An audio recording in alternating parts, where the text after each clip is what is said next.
Hi guys, welcome to Pakistani father इंसान reaction में। उम्मीद करता हूं सब खैरियत से होंगे, जाओगे खुश होंगे। आबाद यार भाई आज जो वीडियो बहुत बड़ा निकल कर आ रहा है, पाकिस्तान का झूठ दुनिया के सामने भारत ने ला कर पाकिस्तान को कर दिया एक्सपोज। कौन सा झूठ हो यार? पता नहीं भाई साहब, वैसे भी हम लोग कोई एक झूठ होते हैं और ना ये तो बात सच है भाई रोजाना। हर बात में झूठ होता है हमारा। हाँ ये बात तो है। तो भाई वॉच करते पहले देखते आखिर भाई साहब किस तरह से भारत ने किया पाकिस्तान के झूठ को एक्सपोज। तो कौन ऑन करते स्टार्ट। एयरफोर्स ने जो हमारी टेक्निक इस्तेमाल की, उस दुनिया में पहली मर्तबा टेक्निक इस्तेमाल की। हैं? क्या बात कर रहे हैं? और इस टेक्निक को समझने के लिए खुद जो है ट्रम्प जो है वो बहुत से ममालिक हमसे कह रहे हैं कि साहब ये बात सिखाएं। हैं? हम ज्यादा मार सकते थे इनके जहाजों को, 9 के बजाय ज्यादा मार सकते हैं, लेकिन ये है कि फिर वो जंग बड़ी तवील हो जाती है, बहुत ज्यादा दोसा। क्या बात है सर, क्या बात है सर। और एक और बात, ये पाकिस्तान को क्या आइसोलेट करना चाहते थे, जो आपने पहले भी उसमें अपने इब्तिदाई में भी कहा, जो इंट्रो में कहा है, तो उनकी बजाय इंडिया जो है आइसोलेट हो गया। टैक्स देने पड़ेगा साहब जी, दतूरा चट के आए का। नमस्कार दोस्तों, मैं हूं सौरभ, एक और नए वीडियो के साथ। दोस्तों चर्ची चर्चा का दावा है कि भाई पूरी दुनिया पाकिस्तान की टेक्नोलॉजियां देखने के लिए बेकाबू है कि पाकिस्तानी एयरफोर्स ने कैसे भारत से लड़ा है। टेक्नोलॉजी हमें दे, और ये सारी दुनिया पाकिस्तान की अब बहुत है ना गुलाम बन गई है, मतलब पैर पकड़ रही है कि भाई कृपया करके हमें बता दे कि आपने भारत से कैसे लड़ा और कितनी बड़ी जीत हासिल की है, जो कि आपने फील्ड मार्शल एक बना करके रखा है। तो ये पूरी दुनिया का क्वेश्चन है। बाकायदा चर्ची से ये दावा कर रहा है कि भाई पूरी दुनिया पैर पड़ रही है, बाकायदा ट्रम्प भी पैर पड़ा है कि देखिए जी हम ईरान में तो जीत नहीं पा रहे हैं, हमारी फौज तो कामयाब हो नहीं पा रही है यहाँ पे, तो आप थोड़ा सा ट्रेनिंग वगैरह दिलवा देते हैं अपने फौज से, तो क्या पता हमारी फौज थोड़ा अच्छे से परफॉर्म कर पाती, हमारे जहाज नहीं गिरते। तो ये चर्ची से का दावा है। तो चलिए देने का तो सबसे पहले वीडियो को देखते हैं, और अगर वीडियो चले तो वीडियो को लाइक जरूर से कर दीजिएगा, चैनल बना तो चैनल को सब्सक्राइब कर लीजिएगा, बेल आइकन प्रेस करना ना भूलिए ताकि यार आने वाली लेटेस्ट वीडियो का नोटिफिकेशन आपको मिल सके, और अपने कमेंट्स में जरूर से दीजिए। तो चलिए सबसे पहले वीडियो को स्टार्ट करते हैं, फिर मिलते हैं वीडियो के एंड में। अब आप हमारे नाज़रीन किराम के लिए हम ये बताना चाहते हैं कि टेक्निक क्या है। टेक्निक ये है कि हमने इसको इलेक्ट्रॉनिक वारफेयर को, हमने साइबर को, हमने अब जो सारी चीज़ों का एक मलगुआ बनाया, जिसमें चीनी खुद हैरान है कि ये क्या किया इन्होंने पाकिस्तानी ने। और इनको ये जो हमारा जो तैयारा था और जो मिसाइल थे हमारे, हुआ ये कि आखिरी दिन से 2-4 रोज़ पहले, जंग से 2-4 रोज़ पहले, असल में होता ही है कि किसी के पास एक मिसाइल है, और मिसाइल का जो वो देते हैं उसको, जो एक्सपोर्ट वर्जन देते थे, तो उसमें जो आपके पास जो मिसाइल होता है उसकी रेंज ज़्यादा होती है, लेकिन वो रेंज कम करके आपको देते हैं ताकि आप अगर किसी वक्त मुकाबला करने पे उतरे तो हमारी रेंज ज़्यादा हो। तो वो अमेरिका का हमें जो मिसाइल मिले थे, वो मिसाइल माना जाता था वो 150 किलोमीटर के फासले तक मार कर सकते हैं, लेकिन अमेरिका चीन ने हमें 2 दिन पहले 100 मिसाइल जो है वो दे दिया, जो 300 किलोमीटर तक मार कर सकता था। तो इंडिया इसी उसमें रहा, तो उसको मारा हमने जो 180 150 पर। अब इनके पास जो आप देखें कि इनके 82 जहाज उड़े थे, हमारे तो हम तो सिर्फ 42 जहाज उड़े थे। तो दुनिया की जो खौफनाक तरीन जंग हुई है, जो कि इतने बड़े थे, जो कि बियॉन्ड वर्चुअल रेंज मारा जा रहा था, 200 किलोमीटर मार रहे थे, और आप उससे ऐसी बड़ी जंग, और जो चंद घंटों की जंग थी, इसमें ये नुकसान उनको पहुंचाया। अब इसके बाद में छोड़ जो फिदा कहते हैं हमारा तो सिक्का जमा रहा, सुमर बेसी रही सारे वक्त में। ये तो ये कि उन्होंने राफेल को भी अब ग्राउंड कर दिया। सारी 2 रोज तक तो वहाँ मौजूद ही नहीं थी, कोई भी फिदाई ताकत वहाँ मौजूद नहीं थी, जिस तरह चाहे आप कर ले। पाकिस्तान का असला फरोख्त हो रहा है, आप आज़ाद जाए बाइडन ने खरीदा है, और आपका सूडान ने खरीदा है, लीबिया ने खरीदा है, तो आपको भी 10-20 बिलियन डॉलर का फायदा हो गया।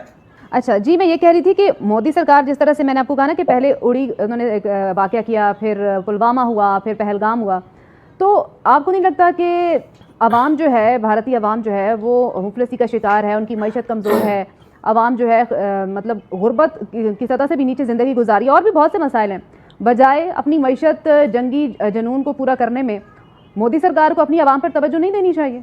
और यार वो रुको जरा, सबर करो। आटा, चीनी, दाल का बजट बनाना जरा मुश्किल हो गया भाई, कि आटा कैसे खाएंगे। 2 रोटी खाते थे तो शायद 1.5 रोटी 1 रोटी करना पड़ेगी, क्योंकि आटे का तरफ बुनियादी चीज आटा है, यकीन करें जी। गरीब भी 2 रोटी के साथ चटनी बना लेता है, या फिर प्याज के साथ हमने देखा है रोटी खा लेता है, लेकिन जब आप आटा ही 100 200 रुपए 20 किलो पे बढ़ा दे, 200 रुपए 20 किलो के बैग पे बढ़ा दिए आटे के। ये मैं आपको फाइन आटे ये तो मामूली काम के है रेट्स बता रहा हूँ कि 20 किलो के थैले पर 200 रुपए बढ़ चुके हैं, यानी 10 किलो के थैले पर 100 रुपए। और चक्की वाला आटा तो फिर आप खुद ही समझें कि 150-200 इसमें और ऐड कर लें। तो ये सूरत हाल, ये कैफियत है। अभी आटे के रेट मजीद बढ़ेंगे, क्या होगा, दालें कहाँ जाएंगी, चीनी कहाँ जाएगी, घी के रेट क्या होंगे। मैं दोनों से पूछता हूँ, क्या पानी है आपके घर में? मैं पूछ रहा क्या हूँ। सवाल कर दिया आपने, दिल दुखाने पानी वाली है बात आपके शुरू कर पास? दी। हाँ, जब टैंकर पीने का खरीद पानी लेते हैं। है? टैंकर से लेके टैंकर डल तो जाना भी आप पड़ता ना है। लेंगे ना, पी लेंगे। मैं पूछ रहा हूँ। नहीं भाई, नहीं ना, नहीं दे दिया जवाब। नहीं अच्छा है। आप बताएं, बिजली है? बिजली थोड़ी लोड शेडिंग है? लोड शेडिंग हो तो रही है सब जगह ही। अच्छा गैस है किसी के पास? और कल तो गैस का मैंने ऐसा इंतजार किया है जैसे पता नहीं क्या लॉटरी लगने वाली है, और जब अब आई ये गैस बताएं, घर में क्या खुशी थी मेरी। ये पोर्श इलाकों की बात कर रहा हूँ कि हम डिफेंस में रहते हैं, फेज 6 हमारे यहाँ तो सिलेंडर है, हम कर लेते हैं, लेकिन गरीब आवाम कहाँ जाए? बिल्कुल। रोटी तो आप बात कर रहे हैं, आटा गूंदेंगे ना, जब रोटी पकेगी ना, रोटी पकने का इंतजाम ही नहीं है, गैस ही नहीं। आप ये तो बातें सोचे ना।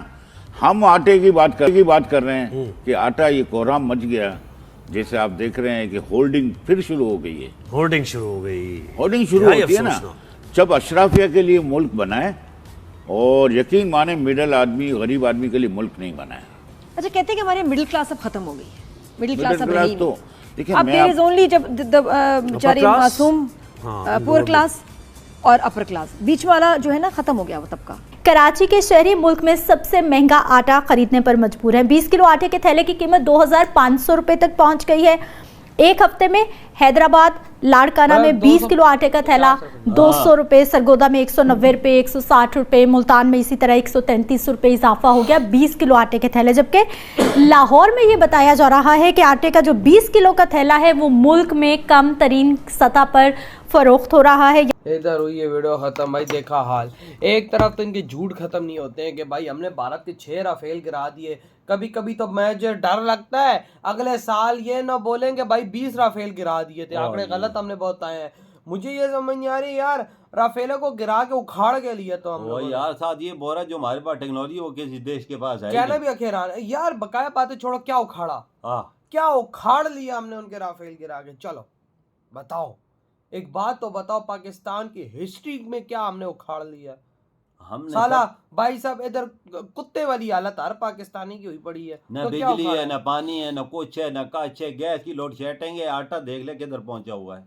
हालात क्या बने हुए। आज पेट्रोल फिर 15-20 रुपए। राफेल की बत्ती बना के हमने अंदर लेनी है, हमने क्या करना है राफेल को? हमें तो राफेल से मतलब नहीं है, ना हमें SC-30 से है, ना हमें तेजस से, उनकी ना उनकी आर्मी से मतलब। हमें तो अपने पाकिस्तान से मतलब है ना, जो पाकिस्तान के हालात चल रहे हैं। बिल्कुल बिल्कुल। 420 रुपए प्रति लीटर पेट्रोल हो बिल्कुल हो गई वजह। रात को 15 रुपए फिर बढ़ा दिया है। साला पिछवाड़ा फट के बाहर आ गया हमारा कि भाई साहब 450 रुपए लीटर पेट्रोल हम कहां से डलवाएंगे। और यहाँ की चूतिया आवाम है एक नंबर की। मैं तो भाई ऑन ईयर गालियां दूंगा कि भाई यहाँ की चूतिया आवाम है जिसको पता ही नहीं है क्या करना। तो मोटरसाइकिल में भी 2 लीटर डलवाएगा, वो भी 1000 रुपए का। 1000 रुपए का। बाइक में 2 लीटर पेट्रोल भी यहाँ तक। अगर टैंकी को हलाएगा तो वो टैंकी हिलेगी नहीं 2 लीटर में। अंदाजा लगा ले कैसा टाइम आ गया है। भाई पाकिस्तान की जनता एक नंबर की हरामी जनता, बिल्कुल बगैरत जनता।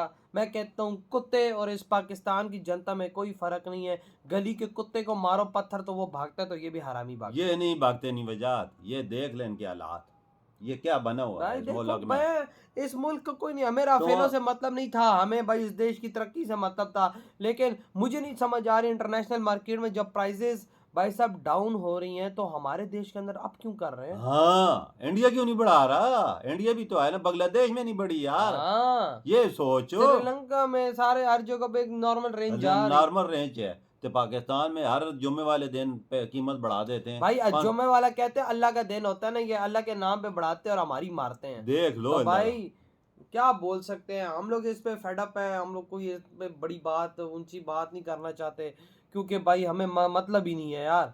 मैंने तो साफ बात की राफेल की, हमने बत्ती बना के डालनी है। ये जो रोज आगे बैठ के बोल देते हैं हमने 6 राफेल गिरा दिए, 4 गिरा दिए, 3, अबे क्या है भाई यार उनको हम क्या करें यार, इधर आवाम भूखी मर रही है। आवाम को देखो, मुल्क को देखो, मुल्क की इकॉनमी को देखो, मुल्क को आगे लेके जाओ। हमने उनको क्या करना? तुमने क्या उखाड़ा? लेट सपोज चलो युद्ध में तो हर चीज का नुकसान होता है। युद्ध में तो इधर आके मिसाइल हमारी एयरबेसों पे गिरे, हमारा डिफेंस सिस्टम, उनका 1-2 अगर जहाज लेट सपोज हुए भी हैं तो भाई साहब वो उनके पास इतना पैसा है कि पूरी, मैं कहता हूँ कि एक देश को खरीद सकते हैं। बिल्कुल बिल्कुल। हम पाकिस्तानियों को वो 6 दफा खरीद सकते हैं। बिल्कुल इतना पैसा उनको तो घंटे का फर्क नहीं पड़ता, वो चुटकी मारेंगे 100 राफेल उनका पीछे लगा होगा। बिल्कुल होगा, बिल्कुल बिल्कुल। तो भाई आपका कतार है इंदर बड़ा तुम करते तो